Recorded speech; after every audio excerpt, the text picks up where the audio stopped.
Thanks for joining us on episode 1433 of the Inspired Stewardship Podcast. I'm Josh Fonger. I challenge you to invest in yourself, invest in others, develop your influence, and impact the world by using your time, your talent, and your treasures to live out your calling. Having the ability to see your business as God's business is key. And one way to be inspired to do that is to listen to this, the Inspired Stewardship Podcast with my friend, Scott Mater. We'll go through an exercise where we'll map out every single thing that they do, as well as ideally how they do what they do. And once they realize the inefficiencies, the ineffectiveness, the opportunity for delegation, the opportunity for automation, for technology, that's when they start to have an aha moment that, the way I've been doing this for all these years is not effective or not efficient. Welcome and thank you for joining us on the Inspired Stewardship Podcast. If you truly desire to become the person who God wants you to be, then you must learn to use your time, your talent, and your treasures for your true calling. In the Inspired Stewardship Podcast, you will learn to invest in yourself, invest in others, and develop your influence so that you can impact the world. In today's podcast, I interview Josh Fonger. I asked Josh about his journey to becoming a coach and how he finally learned to focus on faith as well as business. Josh also shares how you can get more results with less effort. And I also asked Josh about how you can grow both as an organization and as an individual. I've got a new book coming out called Inspired Living, Assembling the Puzzle of Your Call by Mastering Your Time, Your Talent, and Your Treasures. You can find out more about it and sign up for getting more information over at inspiredstewardship.com, Inspired Living. That's inspiredstewardship.com, Inspired Living. Josh is the founder of Fourth Soil Ventures. He is a Christian business coach, a consultant, and an advisor, and he focuses on helping Christian men grow their businesses' top line, bottom line, and finish line. In other words, their kingdom impact. Over the last 15 years, Josh has personally consulted or coached over 1,000 business owners from more than 300 industries, from small startup businesses to $500 million enterprises. Welcome to the show, Josh. Hey, glad to be here, Scott.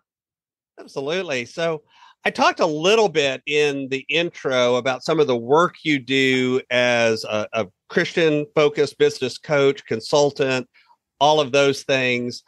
And you've been working in this field on and off for a while, but I know it's been quite a journey to actually get to this point.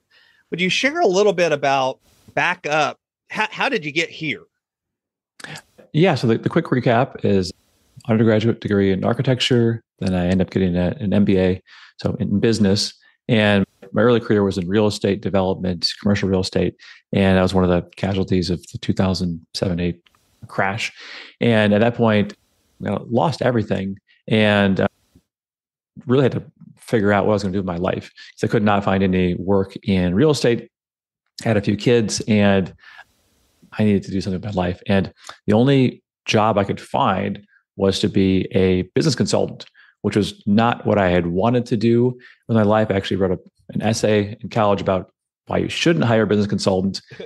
It's better just to grow those ideas internally and be the catalyst internally, not have an outside person. And so it was the only work I could find. And so I jumped into it and said, well, let's see how I do. And I think that's part of God's sense of humor and providence and a whole lot more goes behind that. But I ended up really loving the work, really enjoying it. And so phase one of my career was really focusing on one industry and learning how to do inside sales and outside sales and merchandising and leadership development and culture and just flying around the country. That was phase one. And then phase two was saying, okay, now that I've done the single industry, now I'm going to work with all industries. And I've been doing that for 15 years. It's just all industries and really focusing on how do I make them grow, so making more money. That was the focus, more money. And then how do I make sure that the owners have more time? That was it, time and money. And as long as I hit those benchmarks, time and money, I was being a good consultant. And phase three is realizing, that's really why we're here today, is realizing that there's a whole lot more to work than just money and time, right? There's the fact that we're stewards, and actually, what matters is the kingdom impact. How are we using what we've been given to glorify God? And a big part of that is through our work. And so, really, what my coaching and consulting is, phase 3 is helping business owners to actually integrate their faith into their work, which God has a multiplier effect when you do that. Let's back up to the beginning part of that, and then we'll jump to the end too. But you said you wrote a paper in college about how you shouldn't hire a business consultant, do this internally, and then you became a business consultant. How was that? What did you discover that went from your view as a paper versus when you became one? What changed, or what was the discovery that you found that allowed you to feel like you could do that with integrity and rightfully? Yeah, what I realized is that a lot of things, owners, I don't have one thing. So owners have blind spots for one, and their team is likely not going to tell them that because they want to keep their jobs.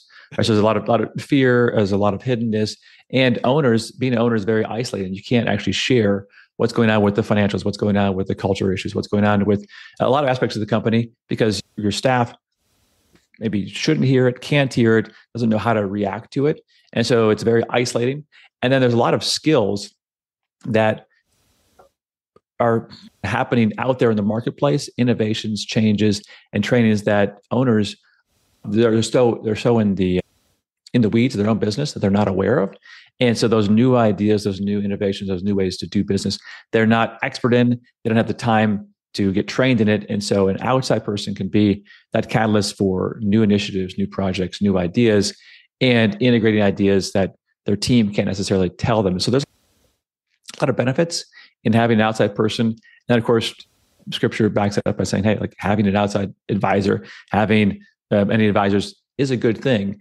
And not listening to everybody, but having some out trust who are wise is smart. And so I realized that there's a benefit in a consultant. Mm-hmm. When you moved in that evolution from focusing on one industry to then doing more industries, and now realizing that maybe the metric of just, hey, I help them make more time, I help or get more time and have more money or whatever it is, to now injecting some of the faith component of that. What brought you to the point of saying, hey, let's look at this a little bit more holistically and talk about the other parts of your life, including your faith, your relationships, those sorts of things that affect us, versus just the quote unquote, air quotes around this, business metric. What's the bottom line? And I got to say that in a harsh voice somehow. Yeah. Again, I wish I had a single answer, but for one, I felt like in some cases I was not being equally yoked with the clients I had. So when I work with somebody, I want them to have amazing success. And my goals, my vision, my dream for what I do for work, I want to line up with my faith, because I know in the end, without faith, it's impossible to please God, and our work is going to be tested at the end. And if I'm really spending a significant portion of time and energy focused on a company and I want them to succeed, I know that what they're doing is not aligned, right? And we're missing each other along the way. And so that for one is a huge challenge. Everyone can apply principles of honesty and principles of integrity and principles of excellence, which is great. And it should. That does better the world. But in terms of what I want to focus my time on is slightly different. So I think that's been a big part of it, is just realizing that I'm better served if I can really be excited about what is their end goal. And I've also seen, just practically speaking, is that when an owner is not leading well, and the owner does not have a good vision, and the owner doesn't really love and care about their customers and really love and care about their team, no matter what strategies and what systems and what things they come up with, those plans keep failing because the owner has capped it out by saying, I really just care about my money, my time. And everyone around them knows that they're not there to serve. Mm-hmm. My success decreases dramatically when I am working with a leader like that. No matter what technique and advisement I build, it's always going to be capped. And it's really frustrating for me in my work. And so I just want to work with people that I'm aligned with. Mm-hmm. How about your own personal faith and your own personal faith journey? How, going back and thinking about how it's evolved over the years, how has your faith journey changed? And then how has it affected your work? And then how has your work affected your faith journey? What's that kind of feedback loop that I think we all find ourselves on? Yeah. So I grew up thinking I was a Christian, going to college, realizing I wasn't actually, and just realizing the depravity of my existence. And I ended up meeting my wife the next day after I came to that realization. And over the next 6 months, being discipled by Bible study, a strong Christian man, and then committing my life to Christ, and then having a very, I would say, not a straight path afterwards in terms of integrating my faith into my life, and a lot of wrong turns.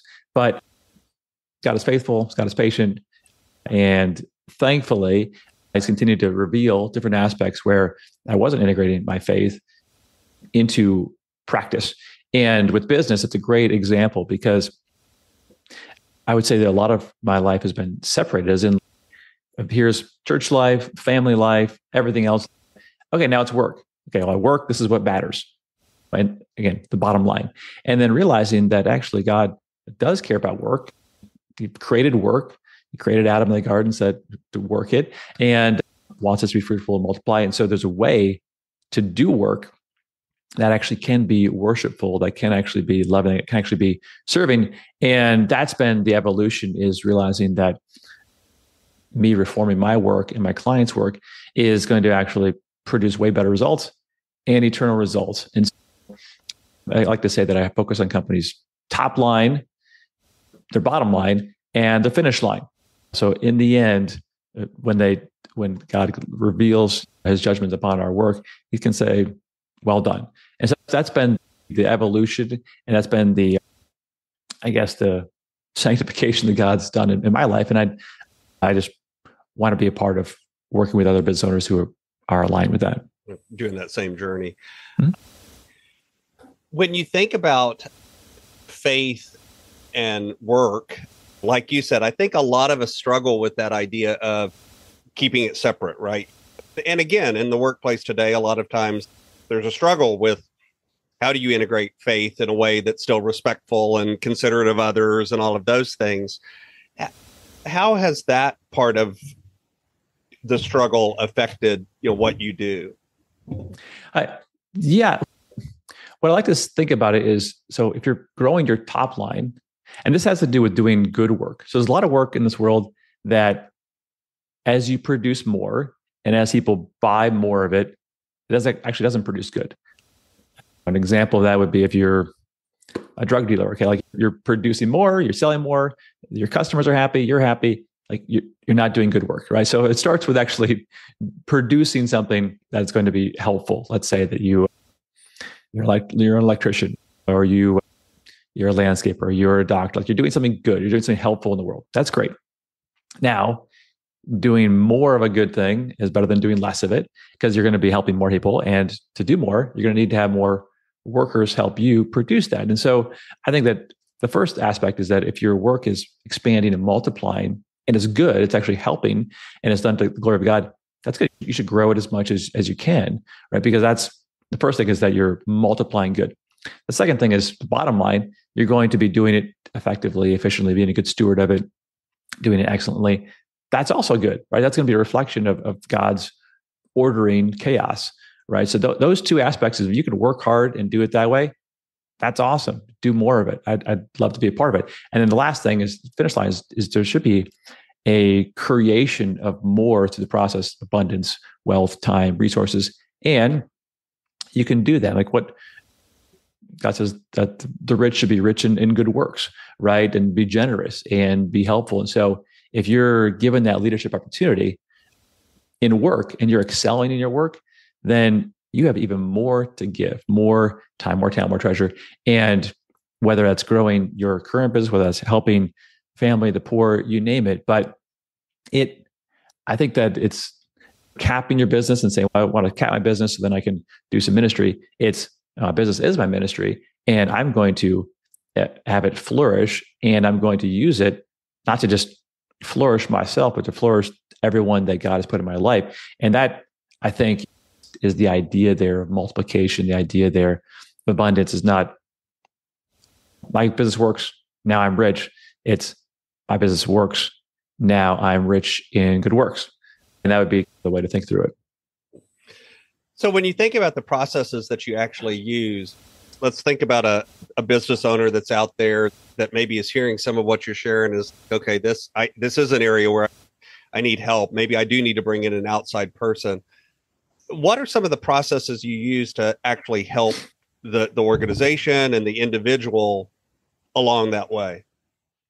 Yeah, I'd like to say that at first, I'm not going to reinvent the wheel.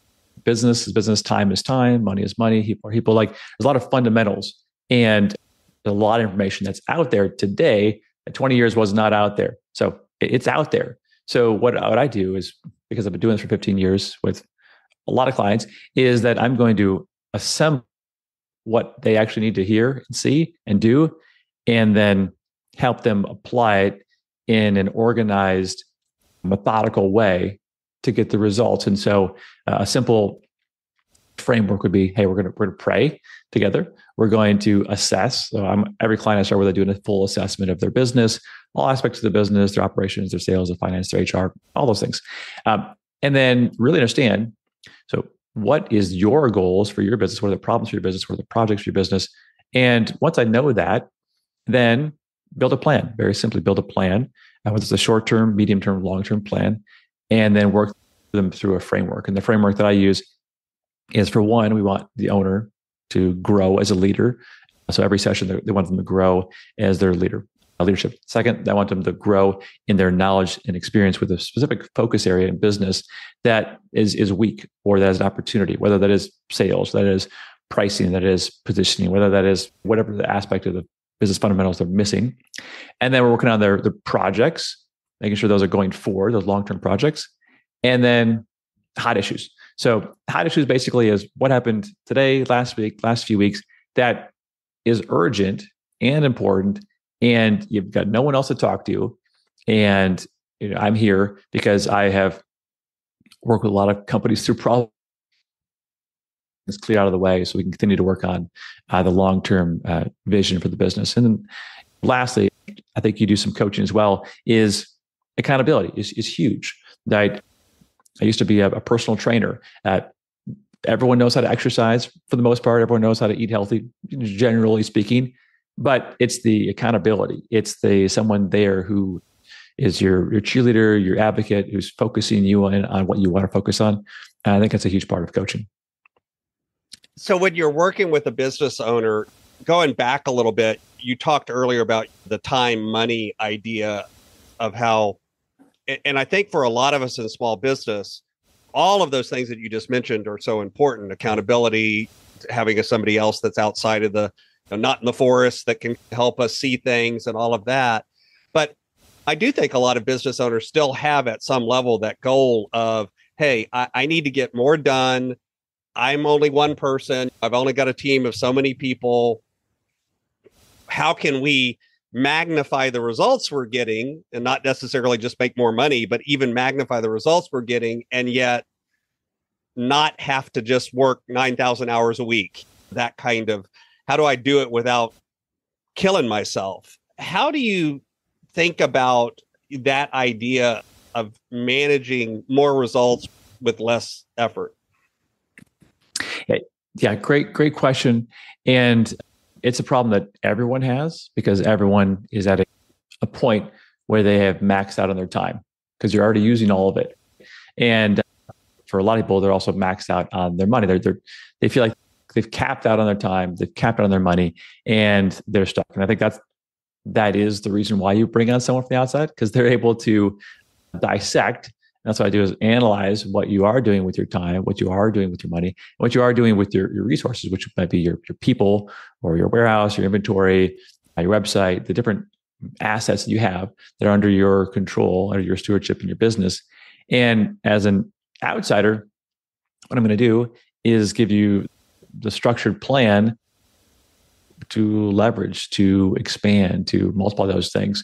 And it's not one thing, right? It's usually a dozen things.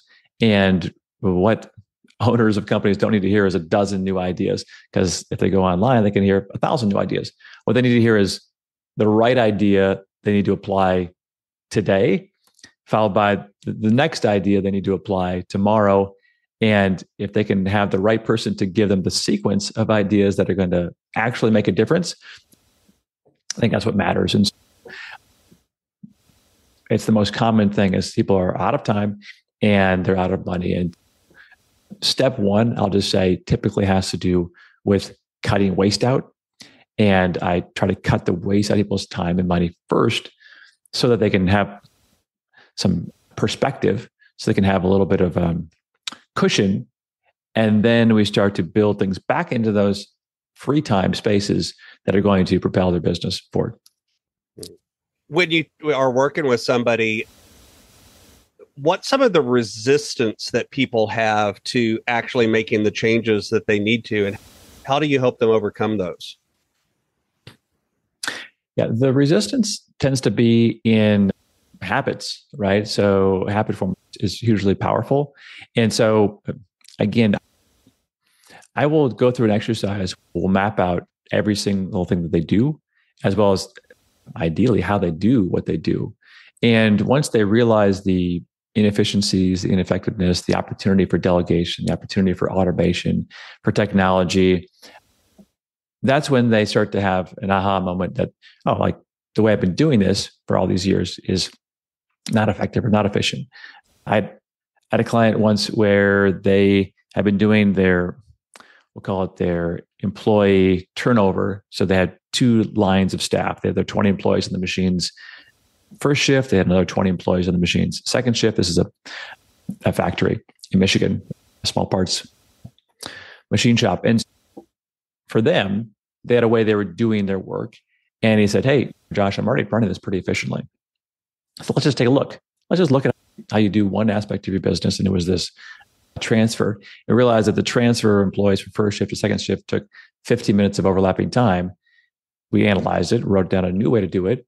And then it took 5 minutes of time. So they saved 10 minutes per employee per day, every day of the week, which was $100,000 of new realized profit to the business immediately. And he's like, wow, I wish I would have done this 20 years ago, right?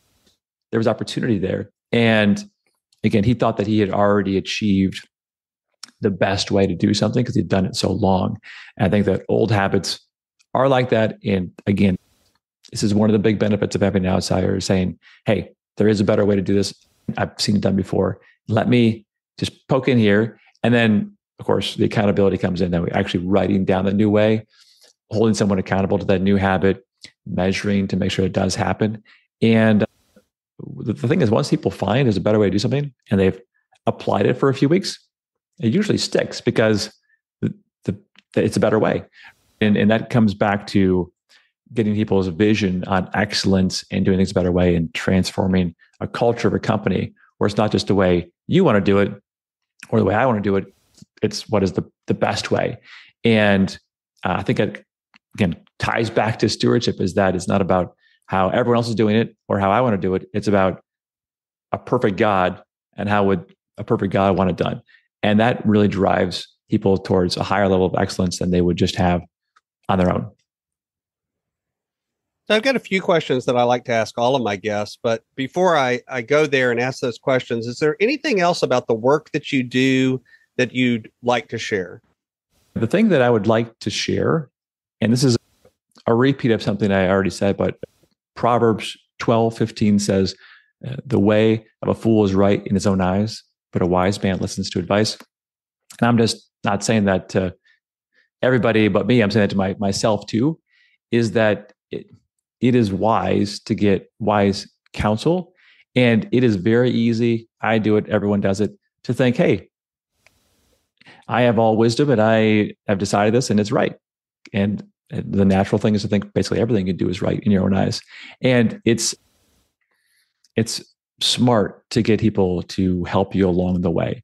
And so I think that would be the one thing, is biblically, what is the church? Is people who are going to love you by encouraging you and teaching you and rebuking you and exhorting you and sharing with you and guiding you. And in the Holy Spirit. And that people really understand in the church, so to speak, on Sunday mornings or in small groups.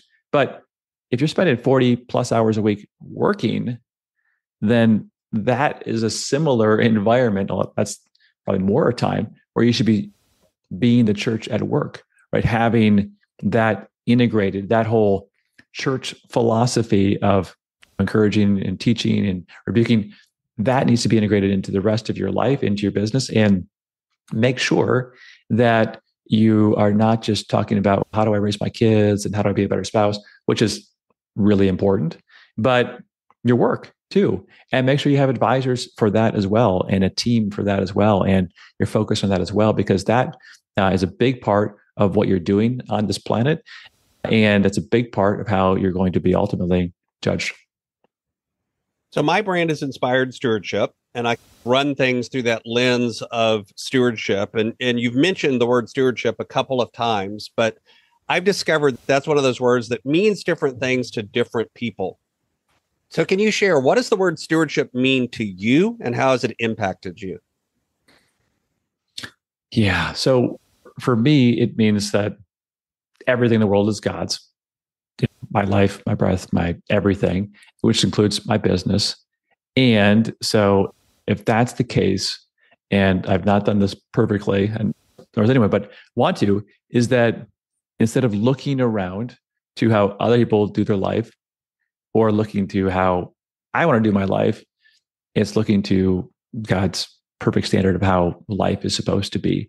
And I think that's going to be the key thing that stewardship's meant for me, is say, hey, you have a higher calling, not just what do you want, you have a higher calling. And therefore, God also has promises about that, right? So he has promised that if you seek his kingdom first, all things will be added, right? He's promised that he will be with us, right? So I think that's one of the benefits of being a steward as opposed to being an owner. If you're an owner, you're the top dog and it's all on your shoulders. And so that's all there is.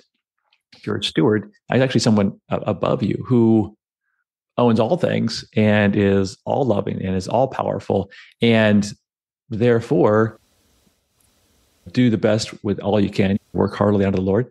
But you also have an advocate who is God, right? So I think it really gives a lot of peace for leaders and for owners to know that, hey, I'm not just a steward, but I'm a steward of God, ambassador of God, and he's there with me every day. And I think that is a powerful way to go about life, because it gives you peace, it reduces fear, and it gives you confidence and courage as you go about his work, empowered by his Spirit. So this is my favorite question that I like to ask everybody. Imagine for a moment that I invented this magic machine, and with this machine, I could pluck you from where you are today and transport you into the future, maybe 150, maybe 250 years. But through the power of this machine, you were able to look back and see your entire life, all of the connections, all of the ripples, all of the impacts you've left. What impact do you hope you've left in the world?